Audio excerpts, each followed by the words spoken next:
All right, welcome back, guys. Let's get right into it. We want to talk about toxic friendship today. So, what are some common signs of this? And I'll, mention some examples that are connected to me as well. So, constant criticism. So, they're always blasting you. They're always attacking you in one way or another. And during this kind of situation, they could use sarcasm, right? They can put you down in different ways.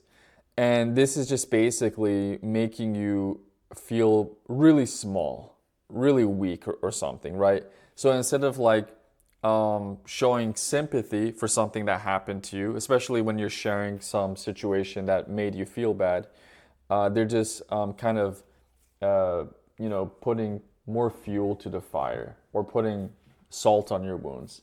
And a good example is one time I had an issue with a client, a student of mine, and when I explained the situation to a friend, I was just complaining about, what had happened, what had transpired, how that individual was mistreating me. He started laughing about the situation. And it kind of sounded like he was on their side, even though he didn't know anything about the person. But he tried to, use that situation to introduce negative energy and make me feel like worse about my existing problem or situation. So, that's like one such example.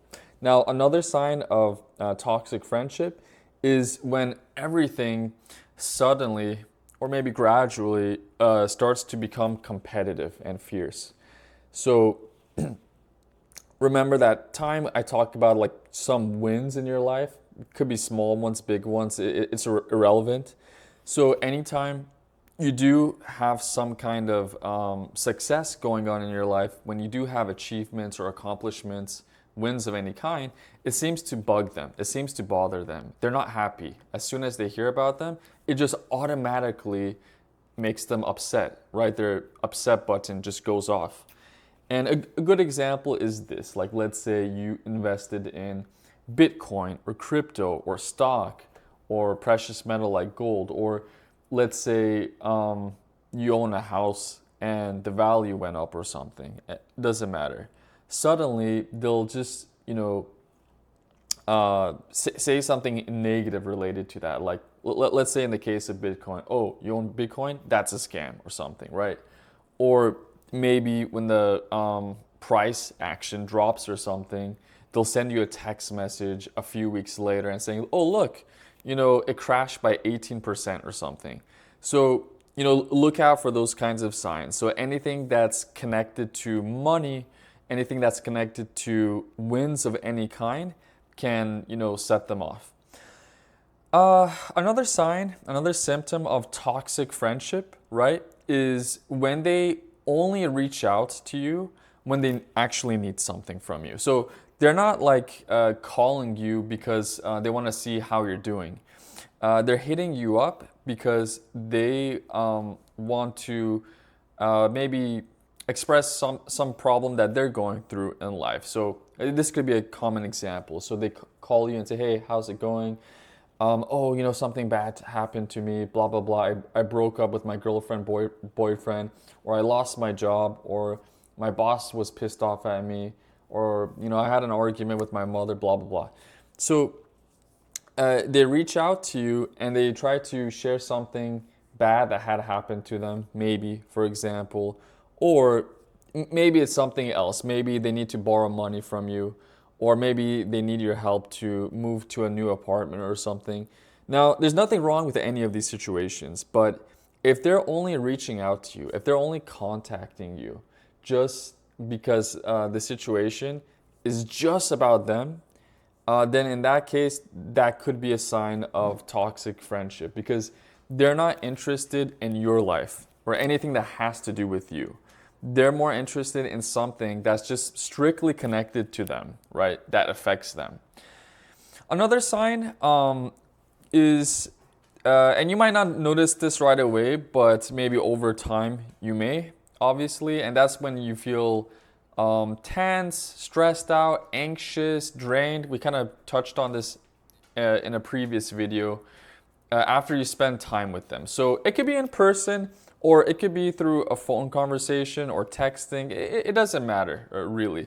But anytime you're interacting with this person, anytime you're communicating with them, anytime you're around them, you feel tired, exhausted, annoyed, bothered, frustrated. It's not fun. It's not enjoyable. It's, something negative. It feels like there's like this kind of weight on your back or your neck or something. And they can guilt trip you when it comes to setting, certain boundaries or spending time with other people. Very common situation. So, like I mentioned, I once told a friend that, hey, I'm feeling depressed. I'm kind of not in the mood to be on social media right now, and I'm not in the mood to interact with anybody on WhatsApp. So I'm just letting you know I'm gonna be gone for a while. And I didn't say anything bad to the person. I didn't, I didn't bitch them out or anything.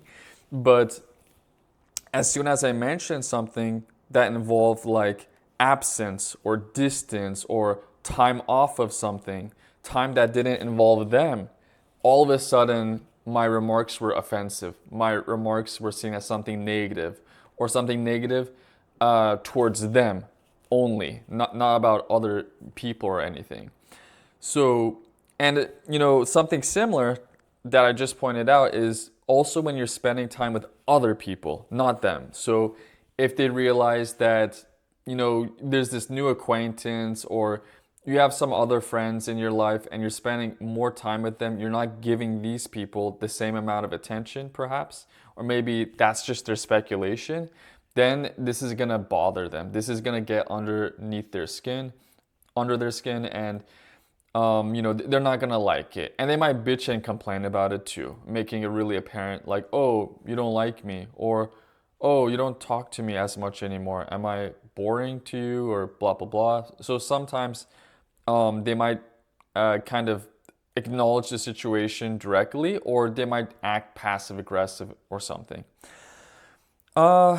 Frequent jealousy, possessive kind of behavior or attempts to isolate you, kind of connected to this previous point too, right? So if you kind of see them act in this manner, where they want to kind of like separate you from other contacts and, have you spend more time interacting with them or something like that, well, yeah, that's obviously, another sign of toxic behavior. And they may also like, dismiss your feelings or make your problems seem unimportant too. For example, maybe the previous times you were interacting with them, you were just listening to them most of the time during that interaction. It was maybe like one-sided, right? It wasn't really like reciprocal. And then another, and then like when you reach out to them to talk about your issues or something that's just related to you in one form or another, they keep that conversation very short. So maybe like anytime you're with them, you're involved with them for an hour or hours or something. I'm just throwing an arbitrary time out there. But then when you reach out to them, involving your needs, or maybe you need attention, whatever it is that you need, all of a sudden they put a limit on that, like a restriction, like, hey, I just got 10 minutes, I gotta go right now, or blah, blah, blah. So you could see like a lot of hypocrisy usually when it comes to toxic people and toxic behaviors. So it doesn't really feel one-sided. There isn't that sense of equality in the friendship. Um, and there's this kind of feeling of repeated dishonesty. They lie quite a bit, or over exaggerate things sometimes. They may seek to manipulate you in one way or another. They may break your trust. So maybe if you guys have some secrets between each other, they're gonna tell your secrets to the entire world, or people, other people that right? So that can sometimes happen. And again, so this is something I already talked about, but conversations or interactions of any kind just revolve mostly around them, right? Entirely around them. So anytime you're with them or you're having a phone conversation or texting each other, like 90% of what you're talking about or whatever's going on is just about them, not you. So that shows that they're important here, not you, okay? They may, again, mock your goals, even your appearance, your lifestyle, your relationships, your values. Super, super common. Super, super common. With an ex-toxic friend of mine, anytime I had goals related to money or savings or whatever, they would try to, come up with weird attacks. Like I remember one time I was investing in NVIDIA. The person suddenly said, "Oh, NVIDIA, oh, they're a terrible company. The people, the person who runs it, he's a terrible CEO," and a bunch of bullshit, a bunch of baloney nonsense. I couldn't believe it. Or let's say you buy, some clothes or something, jeans, a jacket, or whatever. They might have some negative remark about that. I haven't experienced that personally, but some people do experience stuff like that. Like, "Oh, why did you buy these shoes? They suck. They don't last that long." And maybe they're lying. Who knows? Um, but yeah, when it comes to relationships, they can, say something like, my girlfriend's more prettier than yours. She looks this way or he looks that way. And they kind of get into this kind of weird comparison game when it comes to that. But it could also be something deeper than stuff like goals, appearance, relationships, something much deeper. And that can actually involve your beliefs, your values too, right? The things that are really dear to you. So, I don't know, like maybe you're religious or you're not, or something like maybe technology, money, whatever it is, whatever you value in life, material, non-material things, they'll just make fun of it, or they'll attack it, they'll criticize it, or they'll try to show it as flawed or something. So keep that in mind. And if you say anything about their values, even if it's just a minor criticism or a minor difference here and there, all of a sudden they'll just highlight it and say, "What the heck are you talking about? I'm not sure what you mean. Can you clarify that?" And you'll see like the script like flip quickly, basically. And another kind of, this is a really common symptom of toxic friendship.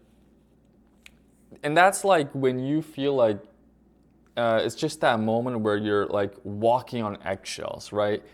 That kind of feeling where you're stepping on these eggshells. Just imagine the situation, it's cracking and it's irritating the person. So the thing is, this involves just like tension, conflict. So if you talk about or discuss things that they're uncomfortable with, they'll let you know right away. They're gonna just set all these boundaries or gonna say something like, "Let's change the topic, let's change the topic." So, like everything has to be about what's just important to them, not important to you. So keep that in mind. And anytime, let's say you're facing an emergency or you're experiencing some kind of difficult time, you're running into an obstacle in your life, various challenges, they're gonna just disappear. They're not gonna pick up their phone, or when you explain the situation politely to them, they're gonna say, "Hey, I'm busy, I gotta run." They're gonna come up with like a list of excuses to not give your concerns the time and attention maybe it needs, right? But again, that's the hypocrisy, because they always expect you to be available for them. And when you're not available for them, all of a sudden you're a selfish individual. You're a bad person. You're not a good friend. You're not a true friend. You're not reliable. And arguments rarely get resolved with these with these folks, with these kind of people. Instead, they usually prefer to like twist the events, manipulate things, and they just blame you for everything. So if you do ever manage to find yourself criticizing them because you notice that they lied about something, they over exaggerated, or they were hypocritical in some kind of circumstance, they'll just try to gaslight you or make it seem like you have no idea what the heck you're talking about. They want to show themselves in a perfect light, right? They're always right, you're always wrong. And most importantly, you're gonna kind of realize eventually or notice that your self esteem, your self worth, your self confidence, how you just basically perceive yourself, it looks like it's really bad around them. Like you feel like shit. Let me put it that way. You feel miserable anytime you're around these people. So it goes back to my first point because they constantly criticize you, they make fun of you, they tease you, they put you down, they have these annoying quips and jokes. And, over time, that just wears on your psyche. It's going to blast your mental health, obviously, because it's just negative, negative, negative, negative, negative. There's nothing positive, not even neutral about these kinds of remarks they may make. Now, the thing is, well, okay, we have like this list of toxic symptoms, coming from toxic friends and friendships. Then, like, how can we, identify authentic, genuine, real friendships, right? Quality people, because that's who we want to surround ourselves with, right? So, in general, the list is going to be much smaller because, when it comes to bad people and good people, they're not going to have like a million qualities actually. It's just a few things, but those few things are quite noticeable, they're quite consistent, and you don't really have to overthink it. It feels automatic, and anytime you're kind of involved in this situation and you kind of notice these positive signs, you feel great. You feel happy, you feel energetic, like we mentioned, a couple of videos ago. And what are those? So signs of healthy or positive friendship, they may include something like mutual respect. So anytime you're talking about issues in life or issues you're passionate about, maybe your hobbies and interests or goals or whatever, there's gonna be like this equal amount of effort to, listen to you. So they talk about things that interest them, and you talk about things that interest you. And in terms of the amount of time you spend on those issues, it reciprocates. So it feels like it's almost equal, right? But it's not like they're talking about something 90% of the time and you're talking about something 10% of the time. It's not something that's that off balance. Another sign of good, healthy, mutual friendship is when they support you during difficult times, hard times. So they're happy to hear you out. They're happy to lend you an ear, listen to whatever those issues are, because they care about you. That's it. They want to see your spirits be uplifted. They want you to be positive. They want you to feel better. They value you. They care about you as a human, as a friend. And when it comes to just the social dynamics of such people, when it comes just to the communication patterns, the way they interact with you, you feel that it's honest. You feel that it's genuine. You feel that it's authentic. It feels natural. And there's that space for boundaries, right? So if they realize that you're busy that week, they leave you alone. It's like, that's totally normal. I go through the same thing. I know where you're coming from. The empathy is obvious, and they're not going to make a stupid joke. They're not going to make a negative remark. So this is something you'll automatically notice, And about the boundaries, you'll also notice like maybe you arrive late maybe you have an appointment with them or something. You're a few minutes late, or there's an emergency or whatever. They're gonna be understanding in that situation. They're not gonna make a big deal out of it.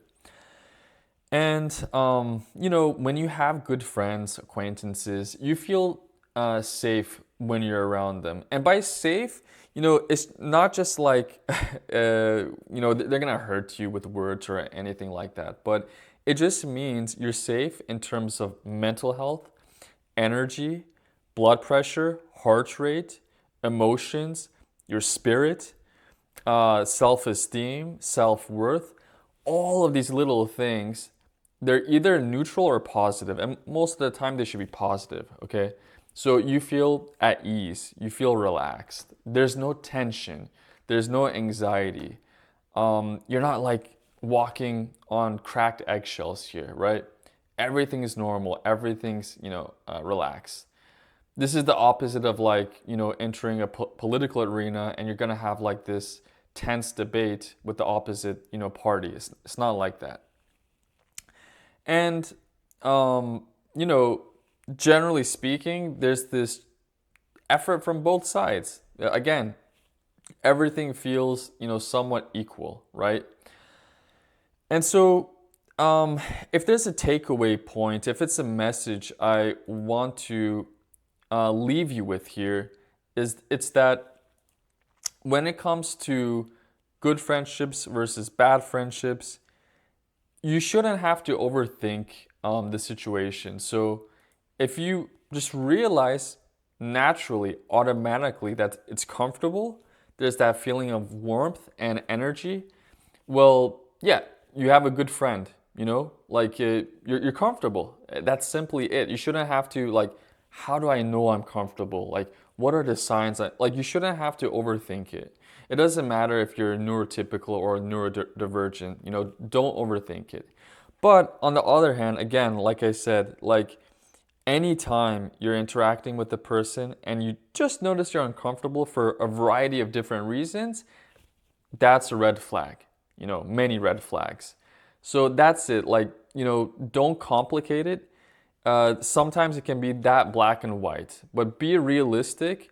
Listen to your body, listen to your mind, listen to your spirit. Are you comfortable? Like, ask yourself that, right? And as I mentioned last time, you know, some things to keep in mind is just make sure when it comes to preventing misunderstandings and accidents, always set boundaries ahead of time, right? So because the problem is if you don't set boundaries, if they don't know what your personality is like, if they don't really know what to expect, that's not really them being toxic. Because, everybody's different. We think different, we speak different. It is what it is. But if you already explain to them what kind of person you are, what your boundaries are, like what things you're sensitive to, what your values are, and you've already debriefed or elaborated on that to them, then from that point on, they should be understanding, they should be compassionate, they should be considerate, right? But if they're not, and you still see like these negative patterns re-emerging, then yeah, they're just toxic friends. Hope you enjoyed this one. Like, share, and subscribe, and I'll see you next time.